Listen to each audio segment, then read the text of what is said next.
إلا الله لا إله إلا الله السلام عليكم ورحمة الله وبركاته. إن الحمد لله والصلاة والسلام على رسول الله، أما بعد. أحسن الكلام كلام الله، وأحسن الهدي هدي محمد صلى الله عليه وسلم.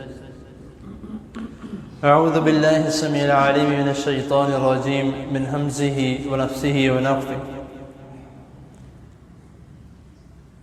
إنما المؤمنون إخوة فأصلحوا بين أخويكم واتقوا الله لعلكم ترحمون. صدق اللہ العظیم. حضرات محترم،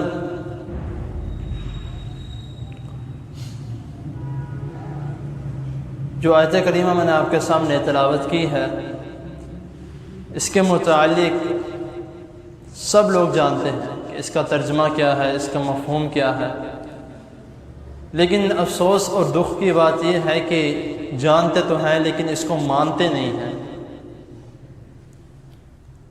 وجہ کہ صرف اور صرف ہماری جو انا ہے اور جو ہماری اپنی آکڑ ہے، اس کی وجہ سے کہ میں فلاں کے سامنے جھک جاؤں، میں فلاں سے صلح کر لوں، یہ کیسے ہو سکتا ہے؟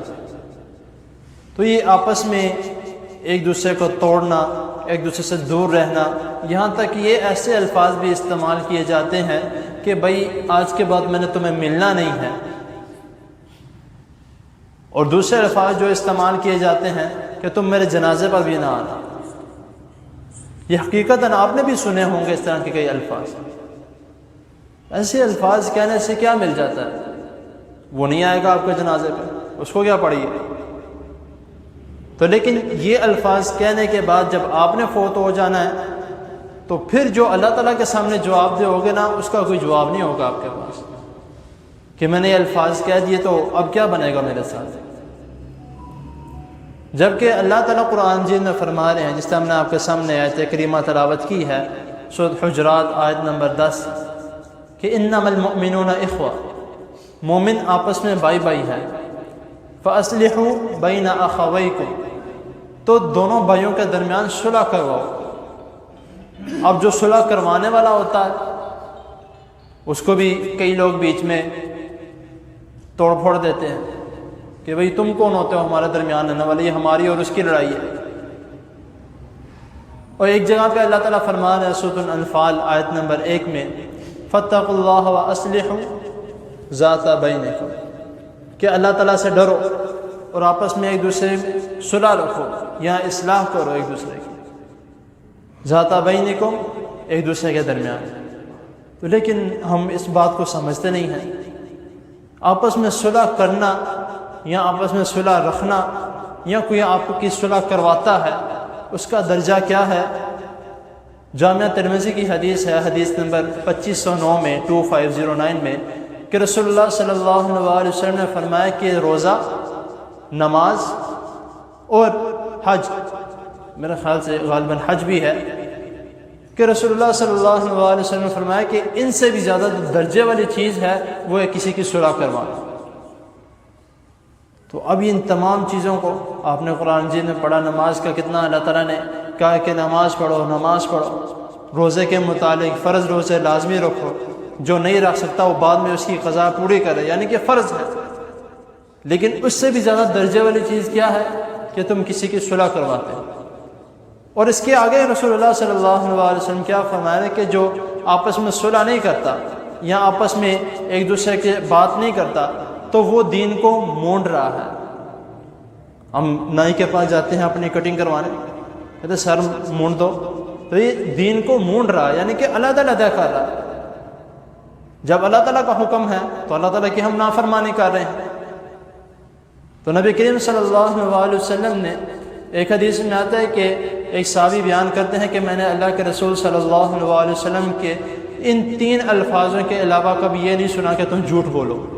جبکہ اللہ تعالیٰ قرآن مجید میں فرما رہے لعنت اللہ علی الکاذبین، کہ جھوٹوں پر اللہ تعالیٰ کی لعنت ہے. لیکن نبی کریم صلی اللہ علیہ وسلم فرما رہے کہ 3 موقعوں پر تم جھوٹ بول سکتے ہو. بلکہ حدیث میں آتا ہے کہ اللہ کے رسول صلی اللہ علیہ وسلم فرما رہے ہیں کہ میں ان الفاظوں کو جھوٹ میں شمار ہی نہیں کرتا۔ وہ کون سے ہیں کہ اگر دو لوگ آپس میں لڑ جاتے ہیں یا آپس میں ایک قطع تعلقی کر لیتے ہیں تو ان کو آپس میں ملانے کے لیے کچھ بھی اپنے پاس ہے الفاظ استعمال کر لو کہ وہ تمہارے بارے میں اچھا کہتا ہے، وہ تمہاری عزت کرتا ہے، بے شک وہ اس کو گالی نکالتا ہو، بے شک اس کو برا بھلا کہتا ہو، لیکن اب جب آپ اس کے ذہن میں اچھی باتیں اس کے متعلق ڈالیں گے تو ظاہری سی بات ہے آپس میں محبت ہوگی کہ یار میں اس کے بارے میں غلط سوچتا رہا، وہ تو میری عزت کرتا ہے، تو دونوں آپس میں لوگ مل جائیں گے۔ دوسری کہ کوئی لڑائی کرتا ہے لیکن لڑائی کے وقت کوئی تیسرا شخص جا کے آپس میں ان کی کوئی صلح کروا دیتا ہے یا کوئی ایسی بات بیچ میں کر لیتا ہے کہ وہ لڑائی چھوڑ کے صلح کر لیتے ہیں، دوسری بات یہ ہو گئی۔ تیسری بات کہ کوئی میاں بیوی کے آپس میں صلح کروا لیتا ہے۔ ان تین موقعوں پر اگر کوئی ایسے الفاظ جو اپنے طرف سے، حالانکہ اگر کوئی جھوٹ بولتا ہے غلط طریقے سے یا کسی اور اس کے ساتھ 3-4 باتیں اور لگاتا ہے، اس کے مطابق بہت سخت گناہ ہے، لیکن اللہ کے رسول صلی اللہ علیہ وسلم اس حدیث میں فرما رہے کہ اگر وہ ان کی آپس میں صلح کروانے کے لیے کچھ باتیں اپنے پاس سے بھی لگا دے تو وہ بھی اس کے لیے ٹھیک ہے، اتنا ثواب ہے صلح کروانے۔ لیکن ہم کتنے سال گزر جاتے ہیں بھائی بہنوں کو بچھڑے ہوئے، ماں باپ کو بچھڑے ہوئے، بچوں کو بچھڑے ہوئے، لیکن ہم کیا کرتے ہیں کہ کوئی نہیں، وہ جس طرح اپنے حال میں ٹھیک ہے، اب مجھے کیا پڑا ہے اس کے ساتھ میں بات کروں جا کے۔ تو اپنی تو لڑائیں چل رہی ہیں، ایک دوسرے کے درمیان، بڑوں کے درمیان لڑائیں چل رہی ہیں، لیکن آگے جو بچوں ان کے درمیان دماغ میں بھی یہی فیڈ کیا جا رہا ہے، اگر کسی شادی میں نظر آ جائے نا ان سے ملنے نہیں جانا۔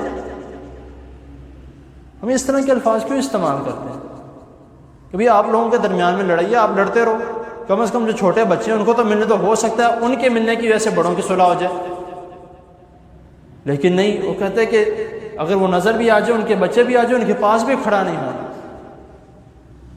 یہ ہمارا معاشرہ ہے۔ جب ہم اس طرح کے اعمال کریں گے، اس طرح کے کام کریں گے تو پھر اللہ تعالی ہم سے رحمت اٹھا لیں گے۔ یہاں تک کہ ایک دوسرے کی صلح کرو، لعلکم ترحمون، تاکہ تم پر رحم کیا جائے، تاکہ تم پر اللہ تعالیٰ اپنی رحمتوں کا نزول کرے۔ جب تک ہم اس طرح کے اعمال نہیں کریں گے تو ہم پر کس طرح اللہ تعالیٰ کی رحمتوں کا نزول ہوگا؟ کوئی چھوٹی سی بات ہو جائے تو ہم اس کو اتنا بڑا لے جاتے ہیں۔ اکثر میں نے یہ دیکھا ہے کہ محلوں میں یا رشتہ داروں میں دو چھوٹے بچوں کی لڑائی ہو جائے تو گھر والے اہم ہی آپس میں لڑ پڑتے ہیں، وہ بچے دوبارہ جا کے کھیلنے شروع ہو گئے، لیکن وہ بڑے آپس میں ایک دوسرے سے ناراض ہو کے بیٹھے کہ تم نے میرے بچے کو یہ کہا، تمہارے بچے نے میرے بچے کو مارا۔ گھروں کے گھر خراب ہو جاتے ہیں، شیطان تو یہی چاہتا ہے۔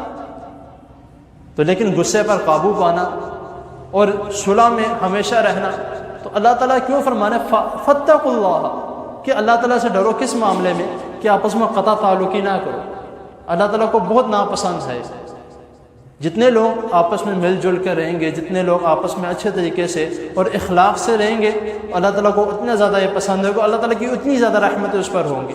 پھر آپ یہ نہیں کہیں گے کہ پتہ نہیں میرا رزق کہاں سے آ رہا ہے، اللہ تعالیٰ اپنے پاس سے ایسا رزق دیتے ہیں کہ یہ لوگ میری فرما برداری کر رہے ہیں اور یہ آپس میں صلہ رحمی کے ساتھ رہ رہے ہیں، تو ان پر میری رحمت ہوگی۔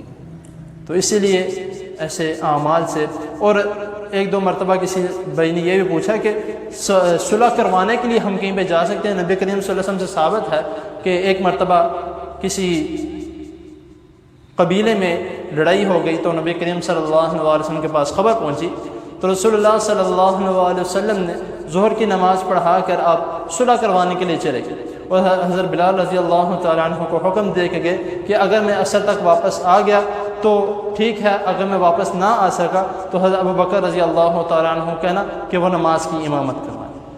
تو اگر آپ کو بھی پتہ لگتا ہے، کسی بھائی کو بھی آپ کے خاندان میں یا کسی رشتہ داروں میں یا کسی محلے میں کسی کی بھی لڑائی ہو، تو کوشش کریں کہ بڑھ چڑھ کے اس میں حصہ لیں۔ کس معاملے میں؟ صلح کروانے میں، لڑائی کروانے میں نہیں، صلح کروانے میں۔ بہت سے لوگ ایسے بھی ہیں جن کو میں اکثر الفاظ کرتا ہوں، وہ تیلی لگاتے ہیں، ایک جگہ پہ آگ لگی ہو تو وہ لکڑیاں ڈالنے کا کام کرتے ہیں۔ تو اس طرح کا کام نہیں کرنا، بلکہ پانی بجھانے کا، پانی بننے کا انشاءاللہ تعالیٰ کام کرنا ہے۔ تو یہ عہد کر لیں اپنے ساتھ، یہ وعدہ کر لیں کہ انشاءاللہ تعالیٰ خدا نہ خواستہ اللہ نہ کرے اگر اس طرح کا کوئی معاملہ بن جائے تو اللہ تعالیٰ کی توفیق سے، اللہ ہی کے فضل سے کوشش کرنی ہے کہ اس معاملے کو سلجھانے کی کوشش کریں۔ تو اللہ تعالیٰ کے حضور دعا ہے اللہ تعالیٰ ہمیں آپس میں صلہ رحمی کے ساتھ رہنے کی توفیق عطا فرمائے، اور قطع تعلق کرنے سے اللہ تعالیٰ ہم سب کو محفوظ رکھے، بچا کے رکھے، ہماری نسلوں کو بھی اللہ تعالیٰ بچا کے رکھے۔ جزاکم اللہ خیر۔